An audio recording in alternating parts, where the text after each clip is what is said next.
저는 30대 초반의 평범한 여자입니다. 작년 봄에 결혼해서 겨우 신혼생활 6개월 정도 하다가 여러모로 남편과 시댁 사람들이랑 맞지 않아서 이혼하고 지금은 다시 혼자 살고 있습니다. 너무 빨리 이혼한 것이 아니냐고 주변에서 말들이 많았지만 저는 그 당시에 너무 힘들었어요.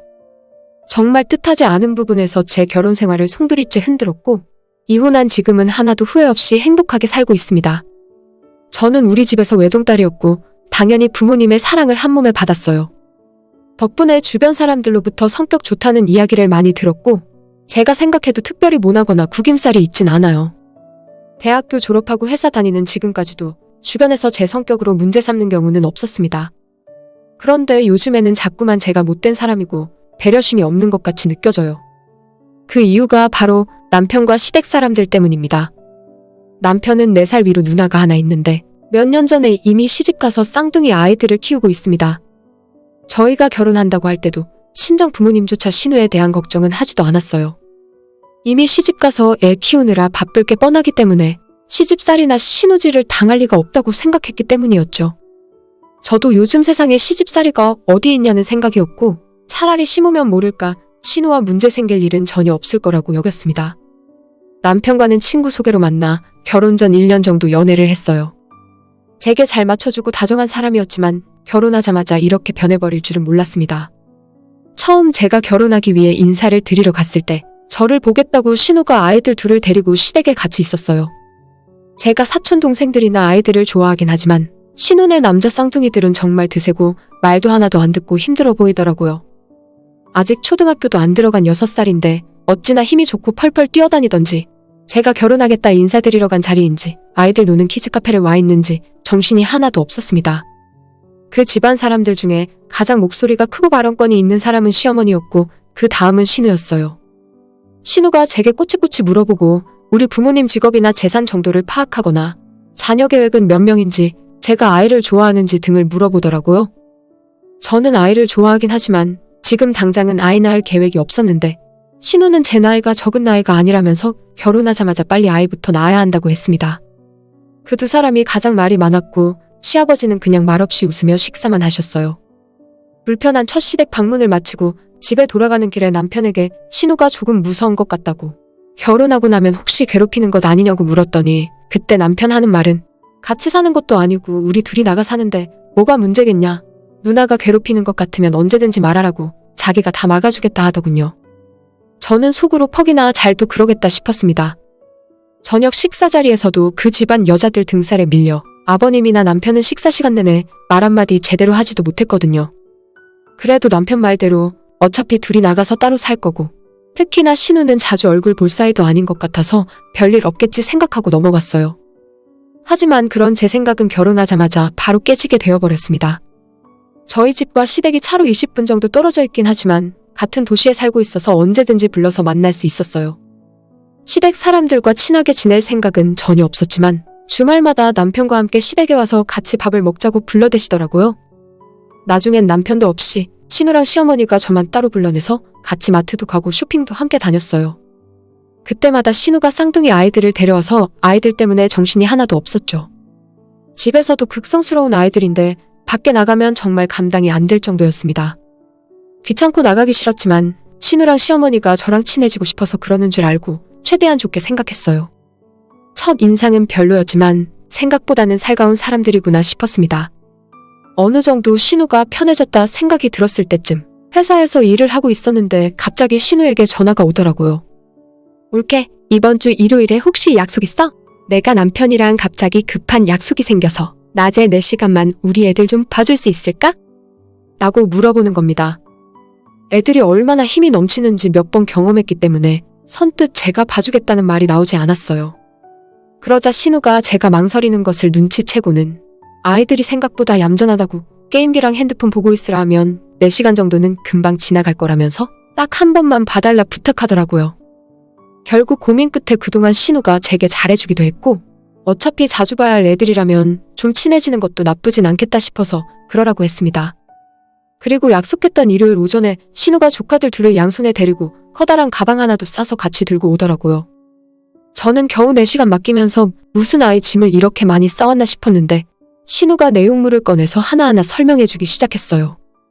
가방 안에는 아이들 게임기와 애들 먹는 과자와 음료수, 장난감도 있었고 애들 갈아입힐 옷까지 한 벌씩 들어있더라고요. 다른 건 몰라도 옷이 왜 있는지 몰라서 겨우 4시간 있을 건데 옷을 갈아입혀야 하냐 물었더니 신우는 깔깔대고 웃다가 아직 올케가 애를 안 키워봐서 모르는구나. 조금 있어보면 알게 돼.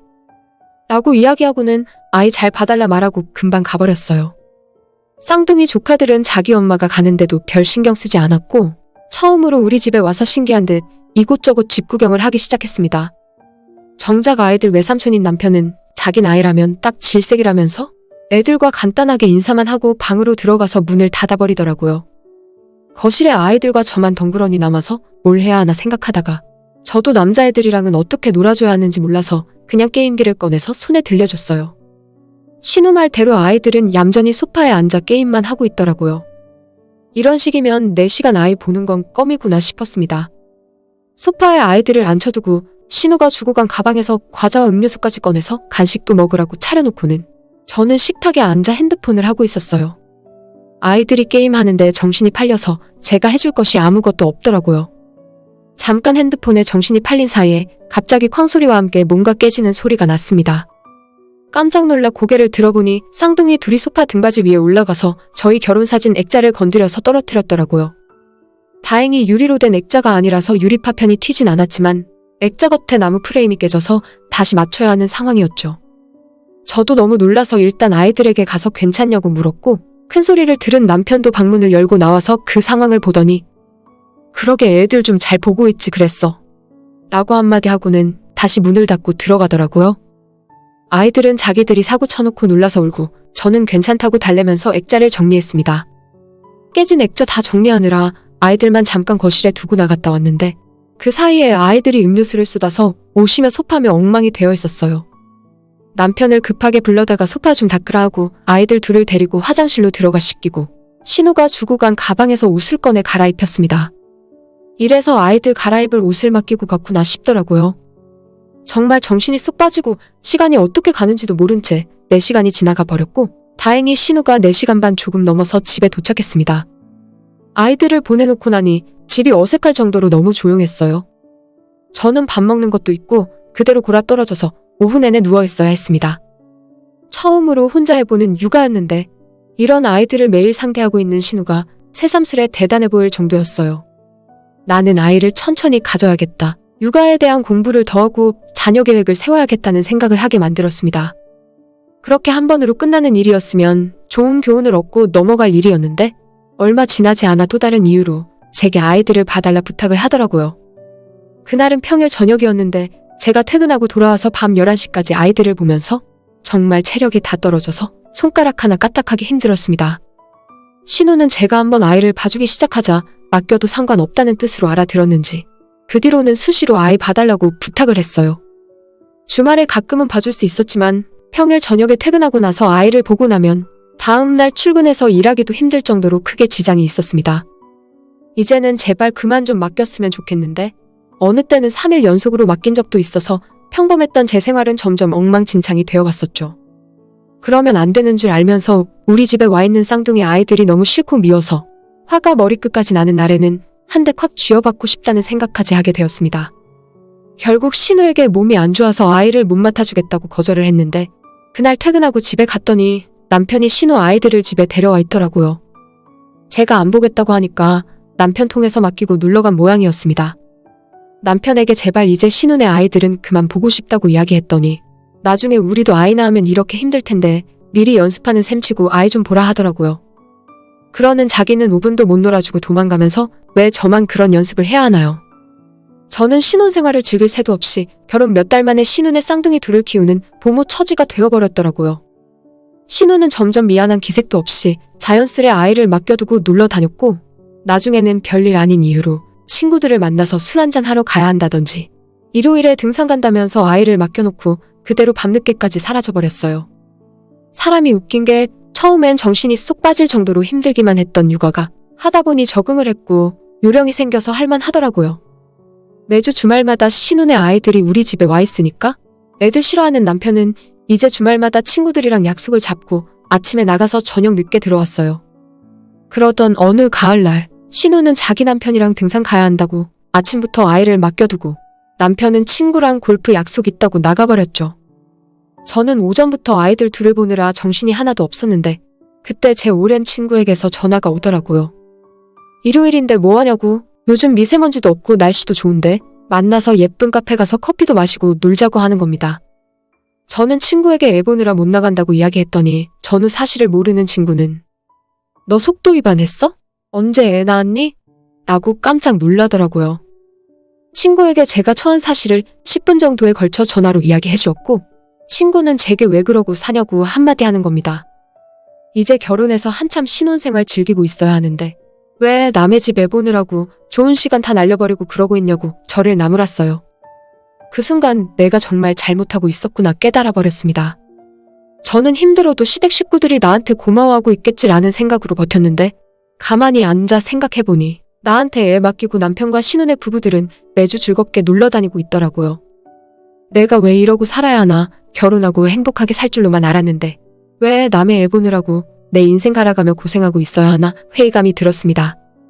그날 저녁 신우가 아이 찾으러 왔을 때 앞으로 아이 못맡아드리겠다 이야기하고 저녁에 돌아온 남편에게도 시조카를 한 번만 더 내 허락 없이 집에 데려오면 난 집 나갈 거라 이야기했어요.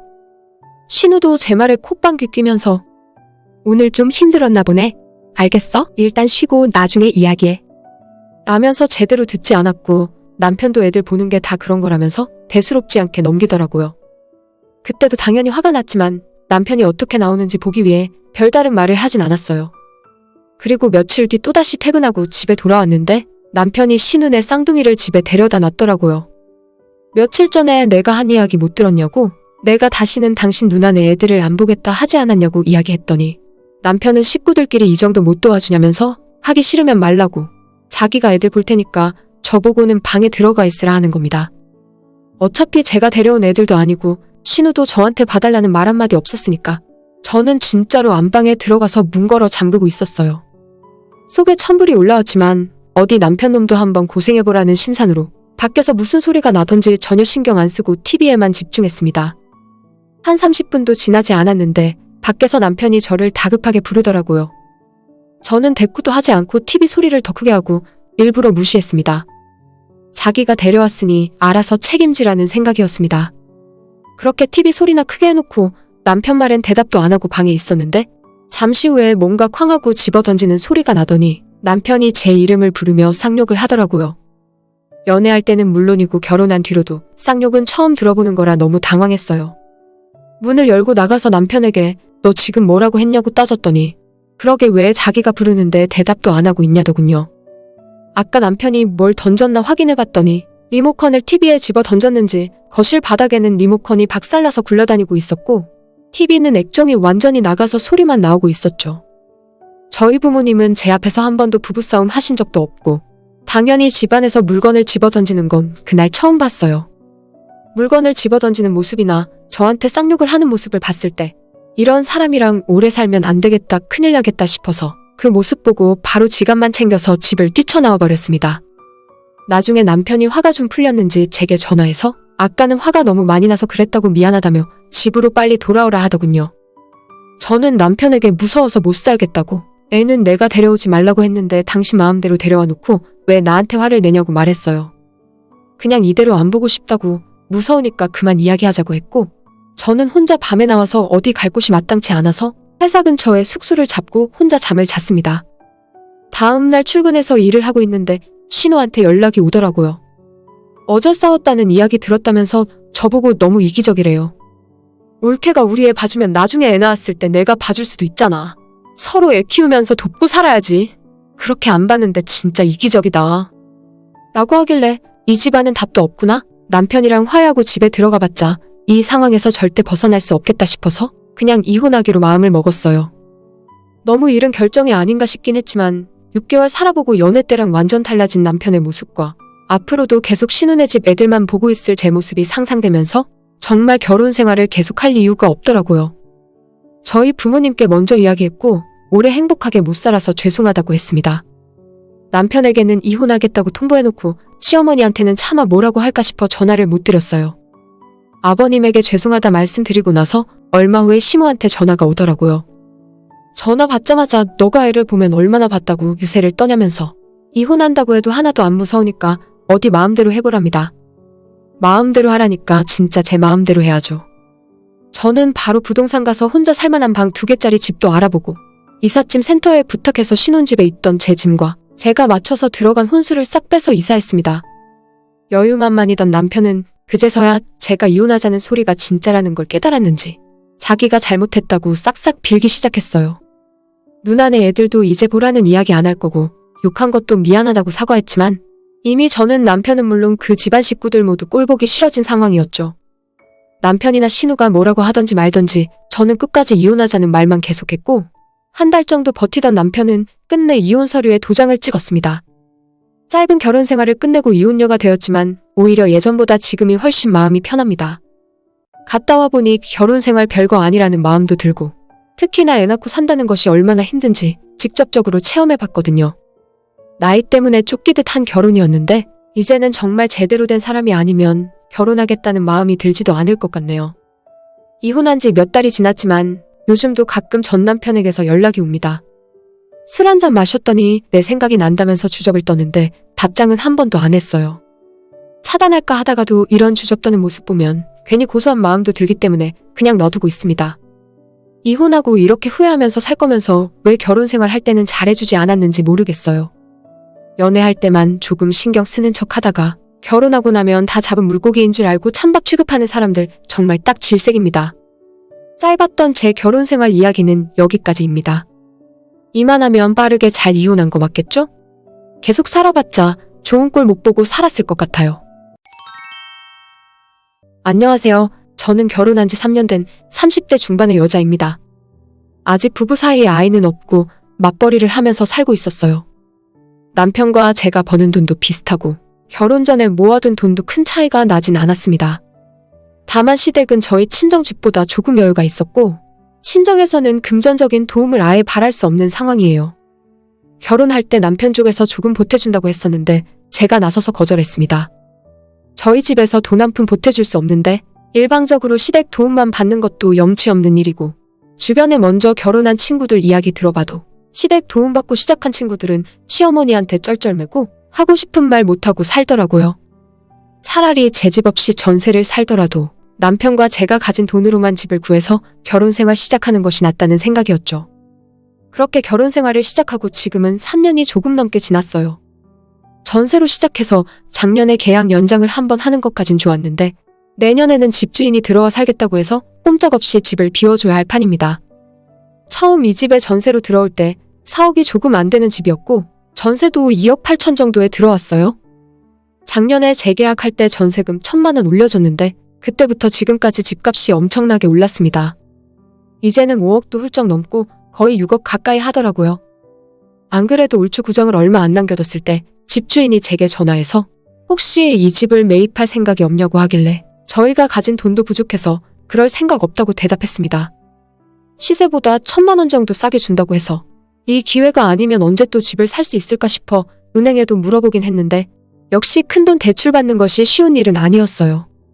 결혼 생활 3년 동안 모아놓은 돈이 좀 있긴 하지만 그 사이에 집값 전세값도 많이 올라서 남편과 제가 가진 돈으로는 내년에 또 전세 정도밖에 못 살겠더라고요.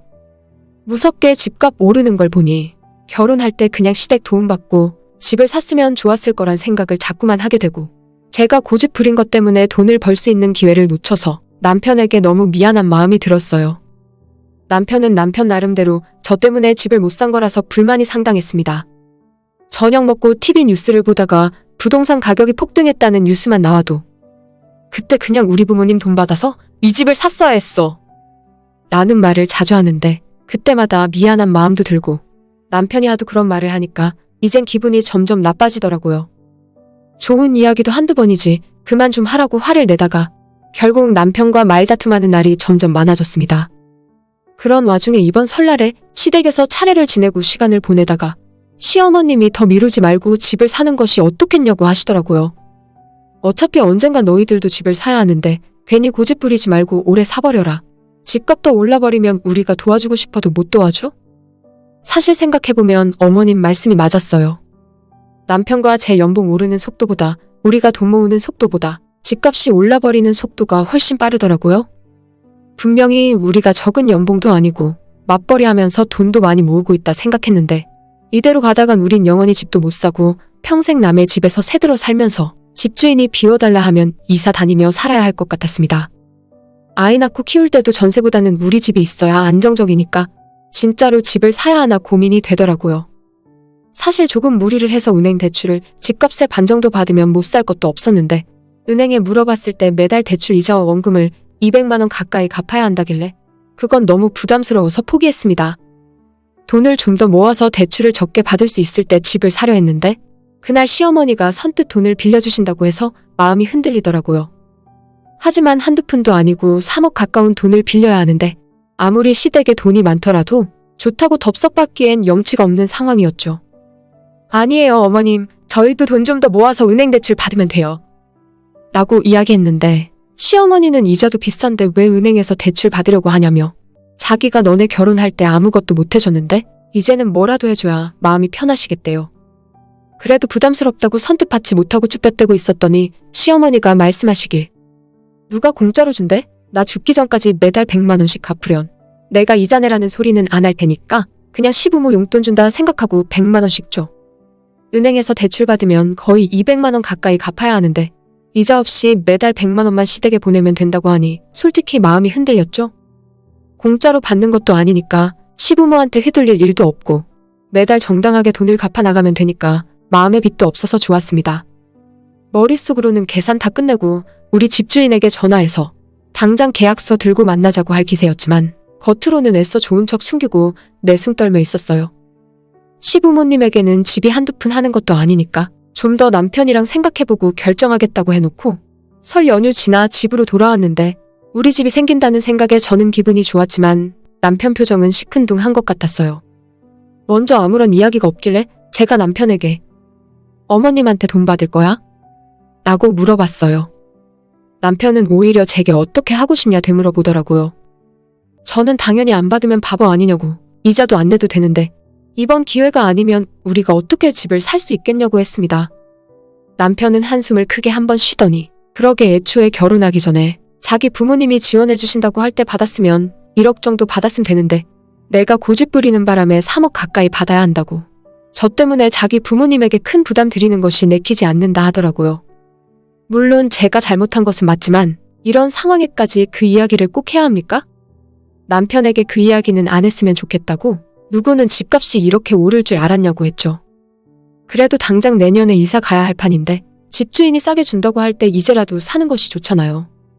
내 잘못은 인정하고 남편에게 사과했고 그래도 이번 기회를 놓치면 안 되니까 어머님이 해주신다고 할 때 도움받자고 했습니다. 결혼할 때는 그냥 지원해 주신다고 한 거고 이번엔 이자는 없지만 빌려주신다고 한 거니까 매달 100만 원씩이라도 갚아나가면 마음에 부담도 없으니 꼭 받았으면 좋겠다고 했어요. 남편은 혼자 가만히 뭔가를 생각하더니 자기 집에서 3억 빌려오는 건 좋은데 앞으로 제가 자기 부모님에게 좀 더 잘하는 조건이라 하더군요. 그럼 지금까지 내가 시댁에 못한 건 뭐가 있냐고 물었는데 제가 해온 건 대부분의 며느리가 당연히 하는 일들이고 자기 집에서 3억이나 빌려주는데 어떻게 이자도 없이 공짜로 받으려 하냐면서 지금보다 제가 훨씬 잘해야 한답니다. 남편 하는 말들이 이해가 안 갔지만 일단 뭐라고 하는지 들어보기나 했어요. 1년에 2번은 시부모님 모시고 여행을 가야 하고 한 달에 한 번은 부모님 모시고 저녁 먹고 언제든 자기 집에서 부르면 불만 없이 달려가야 한대요. 시부모가 부를 때만 가는 것도 아니라 남편이 원하면 언제든지 시댁 달려가서 설거지도 하고 집안 청소 빨래는 물론 완전 종살이를 하라는 겁니다. 내가 왜 그래야 하는지 모르겠다고 시어머니도 아무 말 안 하는데 왜 당신이 나한테 그런 소리를 하냐고 했더니 어차피 이자도 안 내고 자기 집안 돈 끌어다 쓰는데 염치가 있으면 제가 그 정도는 해줄 수 있는 거 아니냐더라고요. 싫으면 그냥 집을 사질 말던지 은행에서 3억 대출 받던지 그것도 저것도 싫으면 저보고 친정 부모님한테 1억 5천만 원 받아오랍니다. 자기가 어려운 이야기하는 거 절대 아니라면서 예전에는 며느리면 당연히 해야 하는 일이라네요. 이제는 시대가 바뀌어서 그런 건 안 해도 된다지만 자기 집에서 큰돈 해주는 만큼 당신이 그에 따른 보답을 하라는 건데 그게 그렇게 어렵고 싫은 일이냐고 하네요. 자기는 전세 살아도 아무 상관없고 돈 없으면 지금 사는 집보다 더 좁고 낡은 집 들어가서 살아도 아무 상관없는데 집 사고 싶은 건 저니까 자기 엄마 돈 필요하면 엄마한테 잘해야 한답니다. 누가 들으면 지금까지 제가 시댁과 담쌓고 사는 싸가지 없는 며느리인 줄 알겠어요. 저 시집 올 때 도움받는 거 싫어서 한 푼 지원 없이 결혼 생활 시작했지만 지금까지 결코 시댁에 소홀하게 대하진 않았습니다. 명절에는 당연하고 1년에 2번 더 있는 시댁 제사에도 회사 반찬내고 꼬박꼬박 참석했어요. 남편은 퇴근하고 8시쯤 시댁으로 왔지만 저는 일찍 퇴근하고 시어머니랑 같이 음식 준비하고 이 집안 며느리로서 해야 할 일은 다 했어요. 이제 와서 제가 아무것도 안 한 것처럼 돈 받고 싶으면 시댁에서 종살이 시작하던지 아니면 친정 부모님 보고 1억 5천 달라고 하라는 말이 제 가슴에 비수가 되어 꽂히더군요. 그냥 주는 돈도 아니고 빌려주고 갚아야 하는 돈인데 꼭 저렇게 생색을 내야 하는 건가요? 어머님 아직 60이시고 앞으로 저희가 매달 100만 원씩 20년 넘게 갚으면 다 갚을 수 있는데 이자 대신 시댁 종살이를 하라는 남편이 너무 치사하고 야속했습니다. 저도 그냥 시부모 돈 안 쓰기로 하고 집을 안 사기로 했어요. 내가 집을 안 사면 그만이지 그렇게까지 하고 싶진 않더라고요. 대신 앞으로는 부부 공동생활비 빼고 돈 관리 따로 하자고 했고 남편도 동의했습니다. 저는 그냥 더럽고 치사해서 제 돈 따로 모을 거고 남편에게 신세 지는 일 없을 거예요. 이번 일로 남편에 대한 믿음과 부부 사이의 신뢰가 다 깨져버렸습니다. 저도 앞으로 전세로 살던 단칸방 원룸에서 결혼 생활을 하던 신경 쓰고 싶지 않고 남편 사이에서 아이 낳을 생각도 없어요. 같이 살 수 있을 때까지는 돈 모으면서 살다가 언젠가 때가 되면 남편이랑 헤어지고 독립하려고요. 저를 돈 때문에 우습게 여기고 자기 집 가사도우미로 생각하는 남편과 어떻게 사랑하는 마음으로 살 수 있겠습니까? 대신 앞으로는 시댁 집안 제사 때도 안 갈 거고 명절에도 우리 친정집 갈 거예요. 먼저 돈 이야기 꺼냈고 돈 없으면 몸으로 때우라는 남편이었으니까 나도 돈 안 주면 앞으로 너네 집 가서 일 안 한다고 할 겁니다. 딱 서로가 각자 집에서 해준 만큼만 하면서 살면 참 즐거운 결혼 생활 되겠네요. 저는 2년 전에 결혼해서 지금까지 혼자 살고 있는 시어머니를 모시고 살고 있습니다. 20대 초반에 지금 남편을 만나서 7년 동안 길게 연애를 했고 그 기간 동안 시부모님들이 이혼하는 것도 직접 보게 되면서 어머님과 남편이 둘이 살고 있었어요. 7년 연애 끝에 결혼을 준비하게 되면서 남편이 제게 딱 한 가지 부탁을 했었는데 우리가 결혼한 뒤에도 혼자 계신 어머님을 모시고 살았으면 좋겠다는 것이었어요. 시부모님이 이혼한 뒤로 연애할 때부터 종종 어머님 모시고 같이 식사를 하면서 얼굴을 알고 있었어요. 성격도 나쁘지 않고 정이 많으신 분이라 모시고 산다고 해도 큰 문제는 없을 거라 생각했죠. 물론 같이 사는 것이 불편하지 않다면 거짓말이지만 걱정이던 집 문제도 해결되고 어머님이랑 제가 싸우지만 않으면 셋이 화목하게 사는 것도 가능하겠다 싶더라고요. 남편이랑 제가 결혼 준비 자금으로 모아둔 돈과 어머님 명의로 되어 있는 25평짜리 아파트를 처분해서 셋이 같이 살고 나중에 아이 낳고도 무리 없이 살 수 있는 33평짜리 아파트를 구입해서 신혼집 겸 시어머니와 함께 살 집으로 구했어요. 친정 부모님은 제가 시어머니와 함께 산다고 하니 당연히 걱정이 많으셨고 결혼은 진작에 승낙했지만 시모와 분가해서 살면 안 되겠냐고 끝까지 저를 설득하려고 하셨습니다. 하지만 그때 저는 잘 살 거란 자신이 있었고 시어머님도 친정 부모님에게 하나뿐인 며느리를 딸처럼 아껴주겠다고 설득해서 결혼할 수 있었습니다. 그리고 시작된 결혼 생활은 생각보다 괜찮았어요. 남편과 제가 출근하고 나면 어머님이 집안 청소부터 빨래까지 대부분의 가사 일을 맡아서 해주셨고 제가 불편해하지 않도록 저녁에 퇴근하고 나면 어머님은 본인 방에서 잘 나오시지도 않더라고요.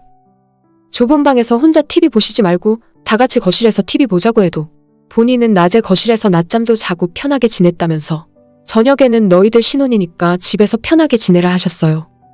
반찬도 어머님 입맛보다는 저랑 남편이 좋아하는 고기 반찬도 많이 만들어주셨고 일하고 온 날에는 설거지나 쓰레기 분리수거 같은 자잘한 일도 제가 하지 못하게 하셨어요. 저랑 남편도 어머님께 용돈도 드리고 주말에는 셋이 외식도 하고 생각보다 잘 지내고 있었어요. 물론 완벽하게 좋은 건 없듯이 가끔은 어머님이랑 사소한 일로 감정이 상하는 적도 있었고 어머님 문제 때문에 남편과 다툰 적도 있었지만 그래도 생각보다 큰 문제는 일어나지 않았습니다. 1년 넘게 그렇게 살면서 이제는 나도 시어머니와 사는 것이 익숙해졌다고 생각했어요. 나중에 어머님이 아프고 자리에서 못 일어나게 된다면 그때는 남편도 어머님도 시설에 들어가겠다고 하더라고요. 남편이랑 둘이 벌어서 어머님이랑 셋이 쓰고 사는데 지금은 돈 부족할 것도 없고 저축도 열심히 대출금도 열심히 갚으면서 살고 있었어요. 어느 정도 생활도 안정되어 가고 올해나 내년에는 아이도 가져봐야겠다 계획을 세웠습니다. 어차피 아이를 낳아도 집에 어머님이 계시니까 1년 정도만 육아휴직하면 그 뒤로는 어머님이 자기가 애 봐줄 테니 걱정 말라고 하셔서 어머님과 살기를 잘했다는 생각도 있었어요.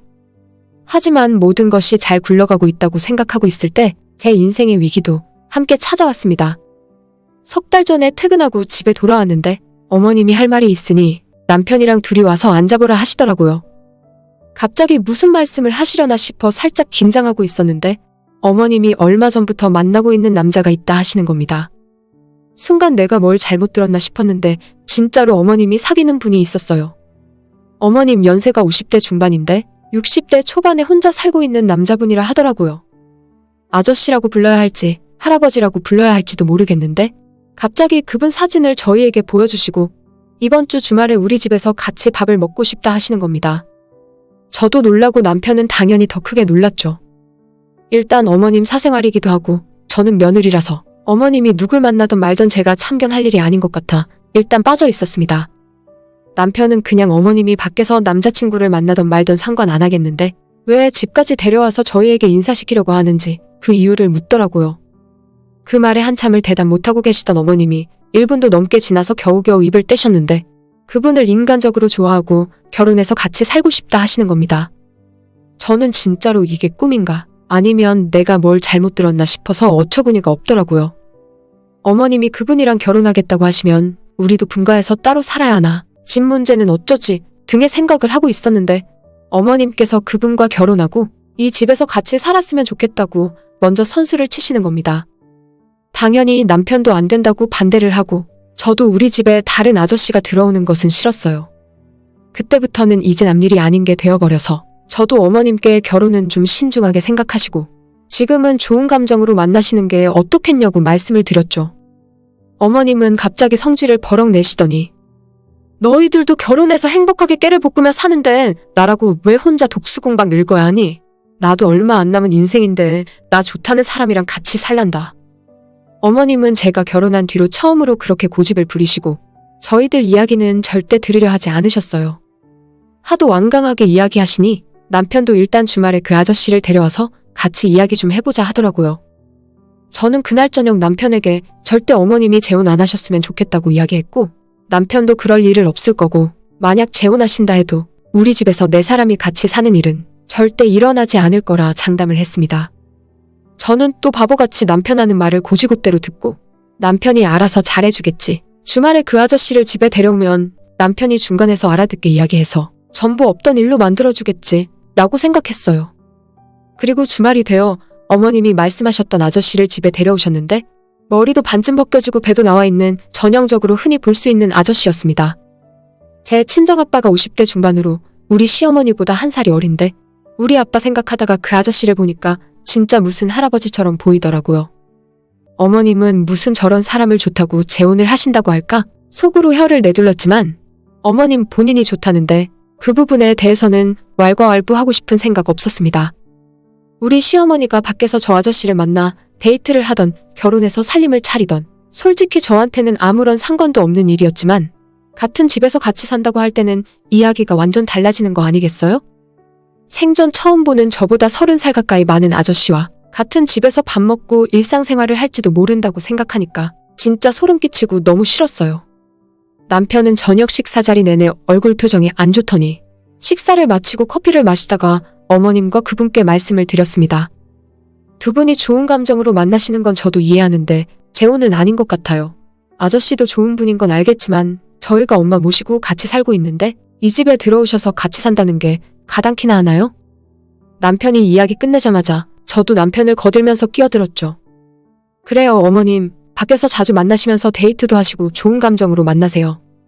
아직 제가 애를 낳아본 적은 없지만 제 자식이 이성 친구를 만난다고 해도 뭐라고 해줘야 할지 말하기 어려울 텐데 시어머니 남자친구에 대해 이야기를 하려니 정말 힘들더라고요. 정말 시어머니 기분 건드리지 않고 조심스럽게 말을 했다고 생각했는데 어쨌든 저희가 어머님의 재혼을 반대하는 모양새가 되다 보니 기분 나쁘고 서운해하셨어요. 내가 너희들 결혼한다고 했을 때 안 된다 반대한 적 한 번 없는데 어떻게 너희들은 무조건 안 된다고만 하고 같이 살아볼 생각도 안 하니? 라고 하시더라고요. 만약에 어머님이 저희랑 같이 살고 있지 않았다면 저는 재혼을 하셔도 아무렇지 않았을 거예요.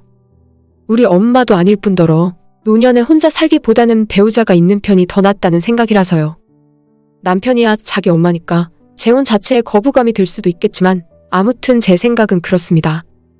그 아저씨도 몇 년 전에 이혼하면서 전 부인과 애들한테 살던 집을 넘겨주고 혼자 몸만 나와서 원룸에 살고 계셨거든요.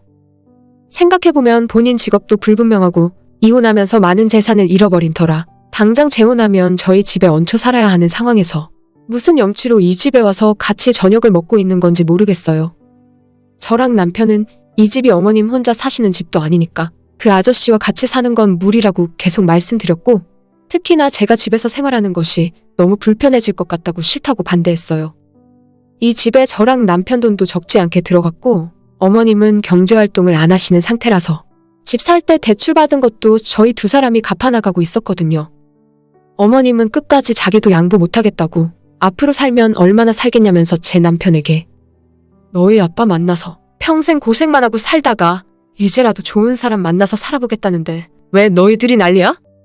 그 아저씨는 아무 말 없이 뻘쭘하게 옆에 앉아있고 나머지 원래 저희 식구 셋은 서로 점점 목소리가 높아지면서 싸우기 시작했어요.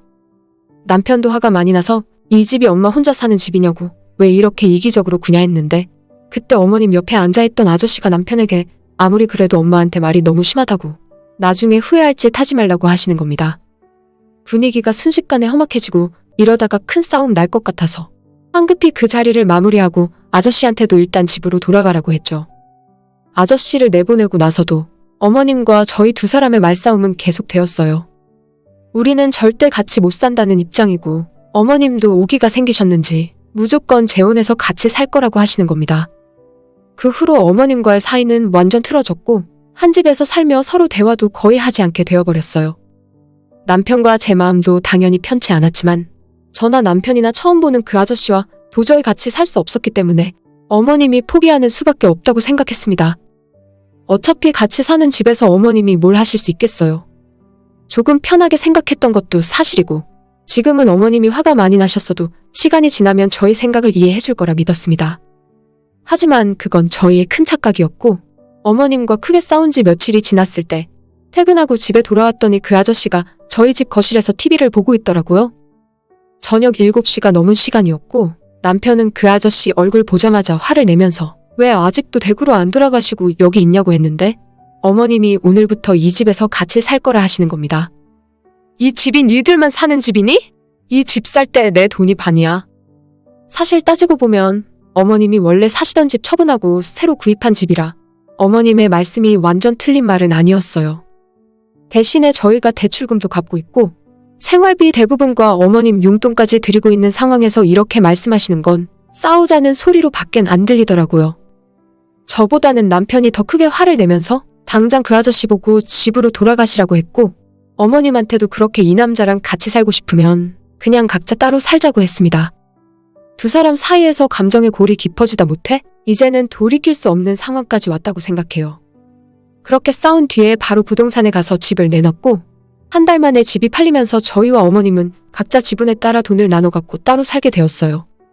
저희와 계속 맞벌이하면서 경제활동하고 있고 이번에 분가하면서 회사 대출 받고 모자란 돈은 은행 대출 좀 받아서 아예 우리 명의로 집을 사버렸죠. 어머님은 그 아저씨랑 같이 살기 위해서 방 2개짜리 빌라 얻어서 들어가셨다고 하는데 남편도 시어머니랑 연락 안 하는 상황이고 저도 분가한 이후로는 전화 한번 해본 적 없어서 잘 살고 계신지 모르겠어요. 지난 설날에도 어머님이 먼저 올 필요 없다 하셔서 그냥 저희 친정집에서 명절을 보냈거든요. 앞으로도 계속 이렇게 사실 생각인지는 모르겠어요. 지금이야 서로 좋으니 자식들에게 서운하고 남편이나 제가 하는 말이 귀에 안 들어온다지만 나중에는 어머님이 크게 후회할 것 같지 않나요? 차라리 이렇게 된 거 그 아저씨랑 계속 잘 지내셨으면 좋겠어요. 남편은 화가 단단히 나서 앞으로 자기 엄마한테 용돈도 안 주고 얼굴 볼 생각도 없다는데 괜히 나중에 더 큰 문제가 생기는 건 아닐지 모르겠습니다. 만약 몇 년 후에 시어머니가 후회하고 다시 같이 살자고 해도 이번엔 제가 절대 반대할 거예요. 처음엔 멋모르고 모시고 살기 시작했고 생각보다 나쁘진 않았지만 분가하고 남편과 둘이 살아보니 따로 사는 것이 훨씬 편하고 좋더라고요. 어차피 친정집도 가깝기 때문에 아예 나와도 친정엄마 도움받을 수 있고 굳이 제가 시어머니와 다시 살면서 서로 불편하고 눈치 보고 살진 않을 겁니다. 새로운 사랑 찾으신 어머님을 응원하는 마음이고 별일 없이 끝까지 잘 사셨으면 좋겠어요. 저는 결혼한 지 8년 됐고 5살 딸아이 키우고 있는 39살 여자입니다. 친정엄마 도움받아서 아이 키우며 맞벌이 하면서 살고 있고 남편과 사이도 좋아요. 하지만 제가 왜 가만히 있지 못하고 사연을 보내게 되었냐면 염치라곤 조금도 없는 저희 시어머니 때문입니다. 4년 전에 이미 시어머니와 인연 끊고 서로 얼굴도 안 보고 살고 있어요. 그것도 제가 먼저 시어머니한테 연락 끊겠다고 말씀드린 것도 아니라 시어머니가 화를 내다 못해 자기 분을 못 이기고 저희한테 찾아오지 말라고 인연 끊자고 해서 저도 연 끊어줬습니다. 사실 며느리 입장에서 시댁과 연 끊고 살면 제가 아쉬울 게 뭐가 있습니까? 얼굴 안 보고 살고 연락도 안 하고 사니까 너무 좋은데 최근 들어서 시어머니한테 옛날에는 미안했다면서 그때 일은 잊고 다시 잘 지내보자고 연락이 왔습니다. 과거의 일을 잊고 사는 것이 가능하다면 남편이나 제가 지금까지 시어머니를 용서하지 않을 이유가 없었겠죠. 제가 고부 갈등의 일방적인 피해자고 어머님이 먼저 잊고 지내자고 하실 입장이 아니에요. 아직도 마음속에 앙금이 풀린 것이 없고 저뿐만 아니라 남편까지 시부모님들과 잘 지내볼 생각은 전혀 없습니다. 시모가 끝까지 미안하다며 그래도 자기 본심은 그게 아니었다는 둥 어설프게 사과하려고 들길래 내키지 않는 사과를 받고 싶은 생각도 없고 그냥 지금처럼 모르는 사람들처럼 연락 안 하고 지냈으면 좋겠다 이야기하고 전화를 끊었습니다. 제가 시집와서 시어머니한테 겪은 시집살이를 하나하나 이야기하자면 끝이 없어요. 아마 오늘 하루 종일 이야기해도 모자랄 거예요. 그냥 대충 말하자면 시어머니 본인이 시집와서 지금은 돌아가신 예전 시할머니에게 당한 것이 있으니 그걸 너도 똑같이 당해보라며 저를 괴롭히셨습니다. 결혼할 때 집 구하라고 시댁에서 5천만 원 보태준 것이 모든 사건의 원흉이나 마찬가지였어요. 시간을 돌릴 수만 있다면 결혼 전으로 돌아가서 절대 시부모님이 주는 돈 받지 않고 조금 모자라더라도 우리 힘으로 결혼 생활 시작했을 겁니다. 신혼 때부터 자기한테 안부 전화하는 요일과 시간까지 정해주고 제가 회사에서 야근하거나 깜빡 잊고 전화하지 않는 날에는 벌써부터 시어머니를 우습게 안다면 난리가 났습니다. 한 달에 2번 어머님이 정하신 날에는 반드시 시댁에서 같이 저녁을 먹어야 했고 그때는 제가 장봐서 시댁에서 직접 요리해서 시부모님들께 음식 대접을 해야 했어요. 평소 집안일 잘 도와주는 남편이 음식 재료 손질이나 설거지 하는 거라도 도와주려 하면 시어머니는 물론이고 가만히 있던 시아버지까지 나서서 난리가 났습니다. 아무리 시대가 변하고 남녀가 평등해졌다지만 자기들은 그건 아니라 생각한다면서요. 시댁에 왔으면 며느리가 일을 하는 것이 당연한 일인데 너는 친정에서 그런 것도 안 배워오고 뭘 했냐면서 친정 부모님까지 들먹여가며 집안을 무시하셨습니다. 조금만 수틀리면 바로 막말부터 나오고 손으로 때리지만 않았지 말로 엄청 괴롭혔어요. 결혼 전에는 말수좋고 점잖은 줄 알았던 시아버지도 막상 결혼하고 나니 어쩜 그렇게 막말을 많이 하시는지 시어머니가 시켜서 제가 음식 해놓으면 이건 짜다 저건 싱겁다 이런 음식은 누가 먹냐고 평소 집에서 제가 만든 밥을 먹어야 하는 자기 아들이 불쌍하다고 하십니다. 제가 그렇게 요리를 잘하는 편이 아니라는 건 인정해요.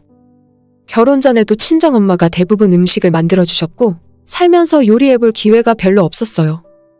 하지만 남편이랑 같이 살면서 웬만하면 사 먹는 음식 안 먹이려고 간단한 반찬 만드는 것부터 찌개, 볶음, 조림 같은 음식들도 인터넷 찾아보면서 열심히 배웠습니다. 남편이 뭐가 먹고 싶다 하면 재료 사다가 뚝딱 만들어줄 정도는 되었기 때문에 가끔 제 친구들이나 남편 친구들 집에 초대했을 때도 전부 제가 음식 만들어서 대접했어요. 유독 시부모님들만 제가 만든 음식 먹으면 그렇게 꼬투리 잡고 타박하고 가만히 있는 친정 부모님까지 들먹이며 인신공격을 하시더라고요. 결혼할 때 시부모님이 5천만 원 지원해 주셨지만 저희 집에서는 혼수에 보태라고 1,000만 원 해주신 것이 전부입니다. 제가 딸이기도 하고 사실 우리 친정 부모님이 경제적으로 여유롭진 않아요. 그래도 둘째 딸 시집 간다고 어떻게든 1,000만 원이라도 해주신 건데 저는 너무 감사하게 생각하고 있거든요. 대신 제가 회사 다니면서 모아둔 돈 6천만 원이 있었고 우리 신혼집 구할 때 제 돈도 같이 들어간 것이 사실입니다. 시부모님이 5천만 원 해주셨고 저희 부모님은 1,000만 원밖에 못 해주셨어도 제가 6천만 원이나 들고 시집 왔으면 할 만큼 한 거 맞잖아요. 그래도 걸핏하면 너네 집에서는 아무것도 안 해줬다 하고 자기들은 돈이 썩어나서 니들 결혼할 때 5천만 원이나 해준 줄 아냐면서 생색이란 생색은 있는 대로 내더라고요. 저도 성격이 마냥 좋은 편은 아니라서 시어머니한테 그런 소리 들으면 집에 돌아와서 남편이랑 괜히 말싸움하고 다투다가 울면서 이혼하자고 한 적이 한두 번도 아니에요. 그렇게 부부 사이까지 멀어질 정도로 시어머니가 저를 엄청 괴롭히니까 나중엔 남편까지 중간에서 미쳐가기 시작했어요. 시댁에만 갔다 오면 부부싸움을 하고 자기가 봐도 시부모님 두 분이 말도 안 되는 시비를 걸면서 불화를 만드니까 남편도 더는 버티지 못했습니다. 자기 아들까지 질리게 만드는 시어머니가 한편으론 대단하다는 생각도 들더라고요. 남편이 어느 순간부터 제 편을 들어주기 시작하다가 어느 날 사소한 일로 시부모 두 분이 저를 공격해댔고 그 자리에서 남편이 화를 내고 시댁에서 술상을 엎어버렸습니다. 언제까지 이렇게 서로 욕하고 싸우면서 살 생각이냐면서요. 결혼해서 며느리 데려왔더니 나 이혼하는 꼴을 봐야 직성이 풀리시겠냐고 악을 쓰고 소리를 질렀더니 시어머니가 남편 뺨을 때리면서 기껏 힘들게 아들 키워놨더니 지 부모가 아니라 마누라 편을 들고 앉아있다고 너 같은 자식은 필요 없다면서 다신 찾아올 필요 없다고 하시더라고요. 대신 아들과 며느리 없는 셈 칠 테니까 니들 결혼할 때 보태줬던 5천만 원 도로 가져오라고 하시길래 저는 차라리 잘됐다 싶었습니다. 결혼해서 그때까지 모아둔 적금 다 털어서 3일 만에 시어머니 통장으로 5천만 원 입금해 드렸죠. 그리고 그 길로 저랑 남편은 시댁의 발길을 끊었고 지금까지 먼저 연락도 하지 않고 살았어요. 어떤 그 누가 보더라도 저희 두 사람의 잘못보다는 시부모가 심하게 했다는 것을 인정하지 않을 수 없었습니다. 그게 벌써 4년도 더 된 일이고 저와 남편은 시댁 없는 삶에 완전히 적응했어요. 명절에도 찾아갈 곳도 없으니 남편과 아이와 함께 여행 다닌 지 꽤 됐습니다. 시댁도 안 가는 마당에 저희 친정집 가자고 하는 것도 남편에게 미안하더라고요.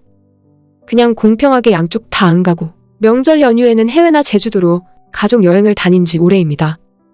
너무 행복하고 여유있고 왜 진작 이러고 살지 않았나 싶었어요. 시부모한테 진 빚도 다 갚았고 지금 생활이 너무 행복한데 저랑 남편이 이제 와서 시댁과 다시 연을 트고 만남을 가질 이유가 하나도 없는 건 당연한 거죠. 불쌍한 척을 하려는 건지는 몰라도 거의 4년 만에 연락해서 자기가 미안했다 한마디 하면 모든 게 다 없던 일이 되어버리는 건가요? 아버님의 연세가 이제 7순이 넘으셨는데 어머님이 말씀하시길 아버님 병세가 점점 심해지고 작년에도 병원 신세를 자주 졌다고 하시더라고요. 저희 입장에서는 아무리 생각해봐도 늙고 병들고 간호할 사람 필요하니까 이제 와서 부랴부랴 사과하고 저희 도움 받으려 하시는 속내가 뻔히 보였습니다. 제발 얼굴 한 번만 보고 이야기하자고 하도 사정을 하시길래 남편에게 이야기했더니 자기는 갈 생각 전혀 없다 하더라고요. 남편이 안 간다는데 저도 굳이 갈 필요 없어서 시모 전화를 무시하고 있었는데 몇 날 며칠 동안 계속 전화해서 한 번만 만나서 이야기하자길래 주말에 남편에게 아이 맡겨두고 저 혼자 시댁으로 찾아갔어요. 시모는 예전과 크게 달라진 것이 없었는데 아버님은 살이 쭉 빠질 정도로 수척해지시고 진짜 어디 아픈 사람처럼 보이더라고요. 두 분 모두 저를 보자마자 대뜸 미안하다고 사과부터 하시더니 자기들도 이제 나이를 먹을 만큼 먹었고 만약 두 사람 중 하나가 먼저 가게 된다면 남은 가족이라고는 우리 부부 둘뿐인데 너희들이 잘 챙겨야 하지 않겠냐고 하시는 겁니다. 그 이야기 듣고 약간은 불쌍하다 생각이 들던 마음이 싹 사라져 버렸어요. 어차피 본인들이 아쉬워서 먼저 사과하고 얼굴 보자고 한 건 알고 있었지만 이렇게 노골적으로 자기들 돌봐달란 말을 하실 줄은 몰랐거든요. 저는 그 이야기 듣자마자 정색하고 대답했습니다. 지난 4년 동안은 미안한 마음이 없다가 이제 와서 몸 아프니까 미안한 마음이 드세요? 정말 미안해서 연락하신 게 아니라 아쉬워서 그러시는 것 같은데 아들 며느리가 아니라 병수발 들어주고 삼시세끼 밥 해주는 사람이 필요하신 거 아닌가요? 그리고 그런 문제는 제가 아니라 두 분의 아드님에게 직접 이야기하세요. 라고 이야기했더니 아버님은 아무런 말씀 없이 베란다 밖만 바라보고 계셨고 시모가 어떻게 가족들끼리 그렇게 선을 긋고 남남처럼 살 수 있냐면서 너희들도 참 애지간하다 하셨어요. 선 긋고 연 끄는 건 저나 우리 남편이 아니라 어머님이 끊으셨거든요. 결혼할 때 유일하게 해주셨던 5천만 원도 돌려달라고 해서 저희가 돌려드렸잖아요. 5천만 원에 대한 이자만큼 그전까진 용돈도 드리고 제가 이 집에 와서 해드린 것이 많아요. 그 말고는 제가 시댁에서 따뜻한 밥 한 끼 대접을 받아본 기억이 없는데 무슨 가족을 찾고 도리를 다하라고 하시는 건지 모르겠더라고요. 더는 이야기할 필요 없을 것 같아서 앞으로 이런 말씀 하시고 싶으면 저한테 연락하지 말아달라 하고 자리에서 일어나 집으로 돌아왔습니다. 시댁 갔다 온다 한 지 얼마 안 지나서 집에 돌아왔는데 남편은 가서 무슨 말 했냐고 제게 물어보지도 않더라고요. 진짜 관심이 아예 없는 건지 아니면 자기 부모 일에 신경 쓰고 싶지 않은 건지는 모르겠지만 남편 앉혀놓고 시부모 상황과 그날 제가 들은 이야기에 대해 남편에게 이야기해 주었어요. 우리 남편이 예전 신혼 때 같았으면 자기 부모가 저 정도까지 이야기했는데 저보고 참고 양보하라는 식으로 말을 했을 거예요. 하지만 그동안 제가 마음고생한 것도 잘 알고 시부모 때문에 우리 부부 사이가 멀어지다 못해 이혼 위기까지 갔었기 때문에 그냥 이야기 잘하고 왔다고만 하고 별다른 소린 없더라고요. 남편에게 당신 부모님들에 대해서 앞으로 어떻게 하고 싶냐고 물었더니 남편은 가만히 뭔가를 생각하는 것 같다가 난 지금 행복해. 옛날로 돌아가고 싶지 않아. 라고 이야기하고는 우리 딸아이랑 놀아주러 가더라고요. 남편의 그 모습을 보면서 약간은 씁쓸하기도 하고 괜히 시부모한테 속상한 마음도 들었어요. 제가 이 집에 시집와서 최고의 며느리가 되려고 노력한 건 아니었지만 그래도 기본적으로 해야 할 도리는 다 하면서 살았거든요. 명절이나 제사 기념일마다 찾아가서 해야 할 일 하고 때 되면 용돈 드리고 친정에 뭐 하나 사서 보낼 때는 반드시 시부모님 것도 같이 사서 보냈어요. 애초에 저희에게 기본적인 예의만 갖추고 서로 존중해줬더라면 우리가 인연 끊고 살 이유도 없었을 거고 지금까지도 웃으면서 얼굴 보고 지냈을 거예요. 좋은 관계를 스스로 망쳐버린 건 시어머니인데 이제 와서 사과한다고 없던 일이 되어버리진 않겠죠. 지금 당장은 본인들이 아쉽고 힘든 상황이니까 저희에게 도와달라 연락하신 것 같은데 저는 절대 시부모 수발 들고 예전처럼 잘해드릴 생각은 없어요. 해도 욕먹고 안 해도 욕먹는 관계라면 그냥 지금까지처럼 안 보고 사는 것이 나을 것 같네요.